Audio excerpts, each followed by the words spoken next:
एक समय की बात है। एक विशाल और सूखे रेगिस्तान में एक खरगोश रहता था जिसका नाम रूमी था। दूसरे खरगोशों की तरह जो जंगलों और घास के मैदानों में रहते थे, रूमी का घर एक ऐसा स्थान था जहां न तो पेड़ थे, न घास और न ही छांव। हर दिन जलती धूप उसके ऊपर पड़ती और गर्म रेत उसके छोटे पैरों को जलाती थी। रूमी की सबसे बड़ी समस्या थी भोजन ढूंढना। एक ऐसी जगह जहां न घास हो और न पौधे, खाने के लिए कुछ भी नहीं था। हर दिन वह रेगिस्तान में दूर दूर तक कूदता, किसी भी छोटे झाड़ी के टुकड़े या जड़ों को ढूंढने के लिए जो उसे ताकत दे सके। कभी कभी वह कई दिनों तक कुछ नहीं पा पाता, जिससे वह कमजोर और भूखा हो जाता।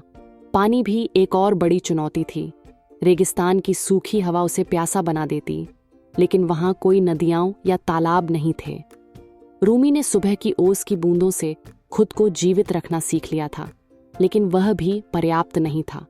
उसके कान, जो कभी लंबे और चौकन्ने रहते थे, अब कमजोरी से झुकने लगे थे।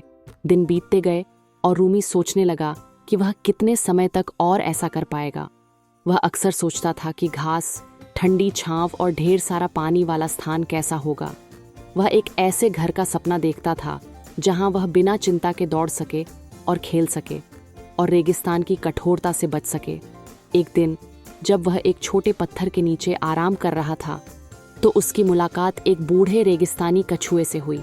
कछुए ने उसे बताया कि दूर एक छुपा हुआ नखलिस्तान है जहां पौधे उगते हैं और पानी प्रचुर मात्रा में होता है, लेकिन उस तक पहुंचने का सफर खतरनाक और लंबा था। जोखिमों के बावजूद रूमी ने बेहतर जीवन की उम्मीद में इस यात्रा पर निकलने का फैसला किया। यात्रा कठिन थी, लेकिन रूमी ने कभी हार नहीं मानी। कई दिनों की मशक्कत के बाद अंततः वह नखलिस्तान पहुंच गया। ये सब कुछ वैसा ही था जैसा उसने सपना देखा था, हरा भरा, ठंडा और जीवन से भरा हुआ। रूमी को एहसास हुआ कि चाहे जीवन कितना भी कठिन क्यों न हो, आशा और दृढ़ संकल्प उसे बेहतर दिनों की ओर ले जा सकते हैं।